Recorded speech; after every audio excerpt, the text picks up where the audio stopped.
हर हर महादेव दोस्तों, मैं हूँ केएस न्यू ब्लॉग से आपकी अपनी किरण सिंह। और आप मेरे डेली ब्लॉग में देख रहे हैं श्री शिव पुराण की हिंदी व्याख्या का संक्षिप्त वर्णन। आज आपको मैं सबसे पहले दर्शन कराती हूँ अमरनाथ बर्फानी बाबा जी के, जो कि भूखे को अन्न और प्यासे को पानी। जय बाबा बर्फानी। आप भी दर्शन कीजिए और कमेंट्स ज़रूर कीजिएगा। दोस्तों, मेरे वीडियो को सब्सक्राइब कर दीजिए, मेरे चैनल को सब्सक्राइब कर दीजिए और आगे भी शेयर दीजिए, ताकि इस पुण्य का लाभ सब लोग उठा सकें। दोस्तों, जो हमें पुण्य बड़े बड़े ज्योतिर्लिंग और बड़े बड़े तीर्थ स्थल में जाके मिलता है, जैसे आप अमरनाथ बाबा कोई जा नहीं सकता, बहुत कम लोग जाते हैं। जो पुण्य हमें वहाँ प्राप्त होता है, वही पुण्य हमें शिव पुराण की कथा श्रवण करने से प्राप्त होता है, वह उसी के बराबर है। और आप दर्शन कर रहे हैं, ये देखिए जय बाबा बर्फानी के।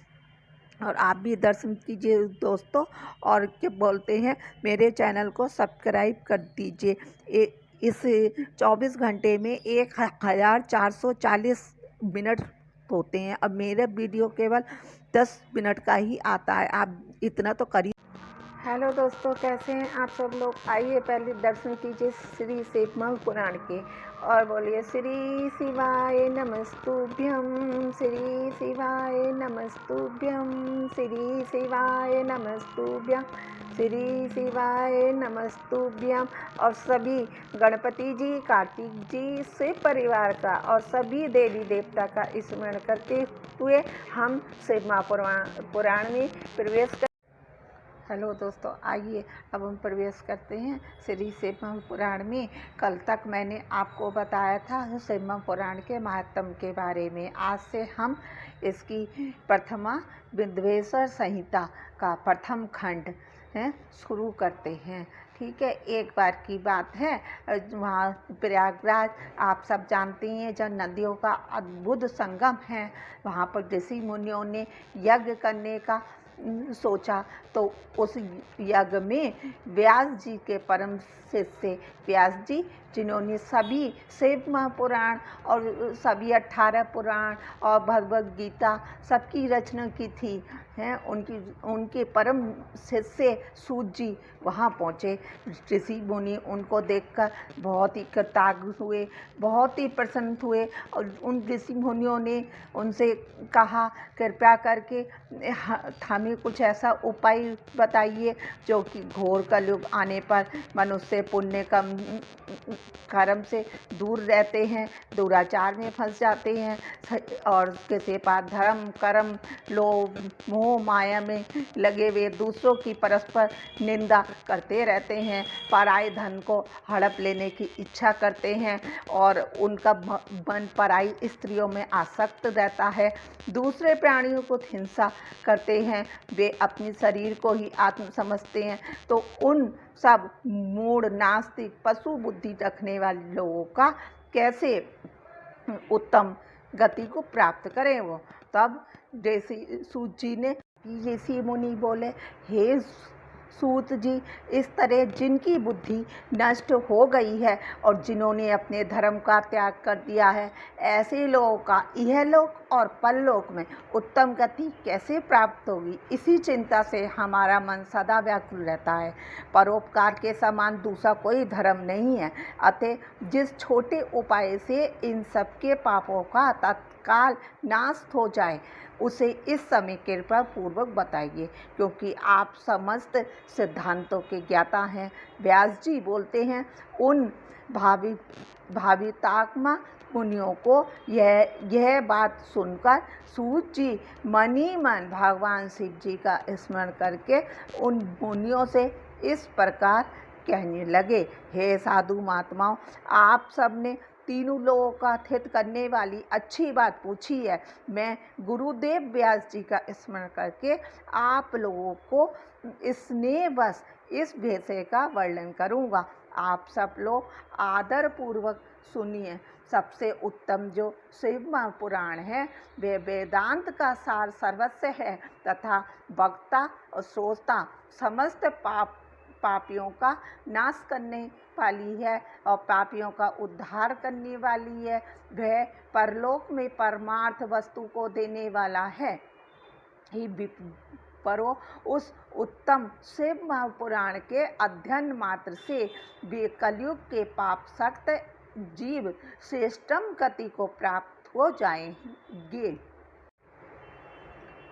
ही विप्रो, हे श्रेष्ठ मुनिगण, इस शिव महापुराण के कीर्तन करने और सुनने से जो फल प्राप्त होते हैं उस फलों का मैं संपूर्ण वर्णन भी नहीं कर सकता। हे निष्पाप मुनिगण, तथापि शिव महापुराण का कुछ महात्म्य आप लोगों से कहता हूँ, जो व्यास जी ने पहले में से कहा था। आप सब लोग चित्त लगाकर सुनिए। जो भक्ति पूर्वक इस शिव महापुराण का एक श्लोक, आधा श्लोक भी पढ़ता है, वह उसी क्षण पाप से छुटकारा पा जाता है। बोलो शंकर भगवान की जय। जो आलस रहित होकर प्रतिदिन भक्ति पूर्वक श्री शिव महापुराण का यथाशक्ति पाठ करता है, वह जीव मुक्त हो जाता है। जो इस शिव महापुराण की सदा पूजा करता है, वह निसंदेह प्रतिदिन अश्वमेध यज्ञ का फल प्राप्त करता है। जो व्यक्ति साधारण पद की प्राप्ति की इच्छा से इस शिव महापुराण को में से या अन्य किसी से भी सुनता है, वह भी पातकों से मुक्त हो जाता है। जो इस शिव महापुराण को समीप से प्रणाम करता है, वह सभी देवों की पूजा का फल प्राप्त करता है, इसमें संशय नहीं है। जो भी इस शिव महापुराण की कथा को सुनता है, उसे सभी ज्योतिर्लिंग के दर्शन का और सभी तीर्थों के जल का पुण्य प्राप्त होता है। जो इस शिव महापुराण को स्वयं शिव भक्तों को दान देता है, उससे उसकी पुण्य फल को सुने। जो चतुर्दशी तिथि के दिन उपवास करके इस शिव महापुराण का शिव भक्तों में पाठ करता है, वह श्रेष्ठ पुरुष है। वह व्यक्ति शिव महापुराण के प्रत्येक अक्षर की संख्या के अनुरूप गायत्री के पुष्ट चरण का फल प्राप्त करता है और इस लोक में अभीष्ट सुखों को भोग कर अंत में मोक्ष प्राप्त करता है। जो चतुर्दशी की रात में उपवास पूर्वक जागरण करके शिव महापुराण का पाठ करता है या इसे सुनता है, उसको अभीष्ट फलों की प्राप्ति होती है।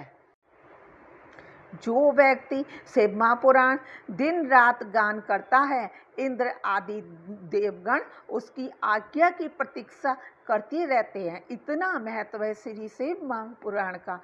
इस शिव महापुराण का पाठ करने वाला और सुनने वाला व्यक्ति जो भी श्रेष्ठ कर्म करता है, वह कोटि गुना हो जाता है।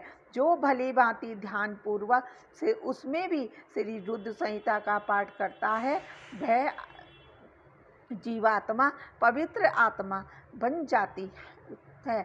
हम सबको चाहिए क्षण मात्र ही शिव महापुराण का गान करें, उसका पाठ करें, उसका श्रवण करें। आजकल के कलयुग में सभी लोग धर्म मोक्ष काम अर्थ में डूबे हुए हैं, किसी के पास समय नहीं है। तो इसीलिए व्यास जी ने, सूत जी ने इसको संक्षेप में बताया है।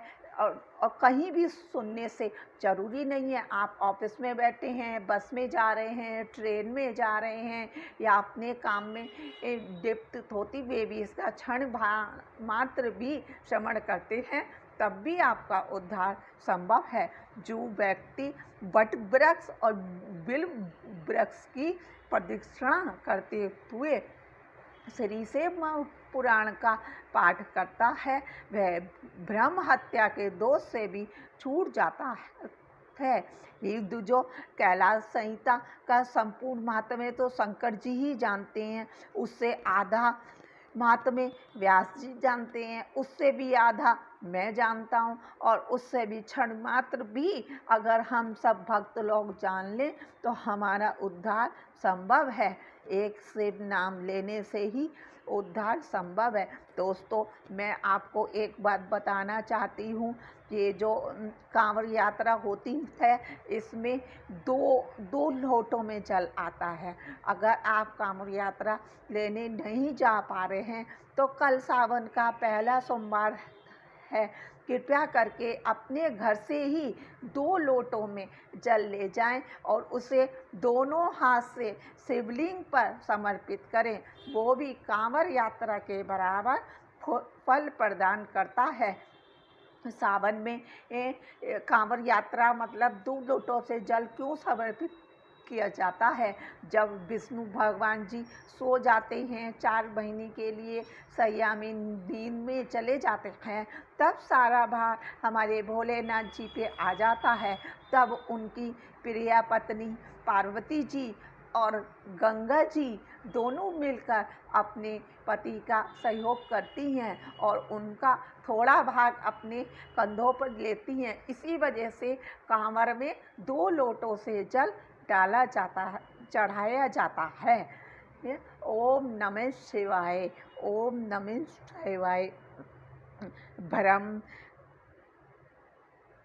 श्री शिव पुराण को वेद तुल्य माना गया है। इस वेद कल्प पुराण का सबसे पहले भगवान शिव ने ही प्रेरण किया था। विंध्येश्वर संहिता, रुद्र संहिता, विनायक संहिता, उमा संहिता, मार्त संहिता, एकादश रुद्र संहिता, कैलाश संहिता, शत रुद्र संहिता, कोटि रुद्र संहिता है, शस्त्र कोटि रुद्र संहिता, वायवी संहिता, धर्म संहिता, इस प्रकार इस पुराण के 12 वेद हैं। ये 12 संहिताएं अत्यंत पुण्यमयी मानी गई हैं। ब्राह्मणों, अब मैं उनके श्लोक के बारे में बताता हूँ। सूची बोले, आप सब लोग आदरपूर्वक सुने। विंध्येश्वर संहिता में 10,000 श्लोक हैं। रुद्र संहिता, विनायक संहिता, उमा संहिता, मार्त संहिता, इनमें प्रत्येक में 8-8 हजार श्लोक हैं। एकादश रुद्र संहिता में 13,000, कैलाश संहिता में 6,000, शत रुद्र संहिता में 3,000, कोटि रुद्र संहिता में 9,000, सहस्त्र कोटि रुद्र संहिता में 11,000, वायवी संहिता में 4,000, धर्म संहिता में 12,000 श्लोक हैं। इस प्रकार संख्या के अनुसार मूल शिव महापुराण में श्लोकों की संख्या 1,00,000 है, परंतु श्री व्यास जी ने उसे 24,000 श्लोकों में संक्षिप्त कर दिया है। पुराणों की क्रम संख्या के विचार से इस शिव महापुराण का स्थान चौथा है। इसमें 7 संहिताएं हैं। पूर्व काल में भगवान शिव ने श्लोक संख्या को दृष्टि से 100 करोड़ श्लोकों का एक पुराण ग्रंथ बनाया था। सृष्टि के आदि में निर्मित हुआ वह पुराण साहित्य अत्यंत विस्तृत था। तत्पश्चात द्वापर आदि युग में दैपान, व्यास आदि महर्षियों ने जब पुराण का 18 भागों में विभाजन कर दिया, उस समय संपूर्ण पुराणों का संक्षिप्त स्वरूप केवल 4,00,000 श्लोकों तक रह गया। श्लोक संख्या के अनुसार शिव महापुराण 24,000 श्लोकों वाला कहा गया है। यह वेद तुल्य पुराण 7 संहिताओं में विभाजित है। इसकी पहली संहिता आपको विंध्येश्वर संहिता है, जिसके अंतर्गत हम आपको पाठ सुना रहे हैं। इन 7 संहिताओं से युक्त दिव्य शिव महापुराण वेद के तुल्य प्रमाणित तथा सबसे उत्कृष्ट गति प्रदान करने वाला है। 7 संहिताओं से संयमित इस संपूर्ण शिव पुराण को अधोपांत जो आदर पूर्वक पढ़ता है वह जीव मुक्त कहा जाता है। वेद, स्मृति, पुराण, इतिहास तथा सैकड़ों आगम इस शिव महापुराण की अल्प कला की समान भी नहीं है। यह निर्मल शिव महापुराण भगवान शिव के द्वारा ही प्रतिपादित है और यह समस्त जीव समुदाय के लिए उपकारक, त्रिविध तापों का नाशक तुलना रहित और सत्पुरुषों का कल्याण प्रदान करने वाला है। इसमें वेदांत विज्ञान में प्रदान निष्कपट धर्म का प्रतिपादन किया गया है। इसमें श्रेष्ठ मंत्र समूह का संकलन है और ये धर्म, अर्थ और काम से समन्वित है, अर्थात इस त्रिवर्ग को प्राप्ति के साधन का भी इसमें वर्णन है। यह उत्तम शिव पुराण समस्त पुराणों में श्रेष्ठ है। वेद वेदांत में वेद रूप से विलसित परम वस्तु परमात्मा का इसमें गान किया गया है। जो भी बड़े आदर से इसे पढ़ता और सुनता है वह भगवान शिव का प्रिय होकर परम गति को प्राप्त कर लेता है। इति श्री शिव पुराणे प्रथमा बिंदुएश्वर संहिता मुनि प्रश्नोत्तर वर्णन नाम द्वितीय अध्याय। दोस्तों, आज मैंने आपको बिंदुएश्वर संहिता के तहत प्रथम और द्वितीय अध्याय की कथा का संक्षिप्त वर्णन बताया है। बोलिए हर हर महादेव, भोलेनाथ सबके साथ।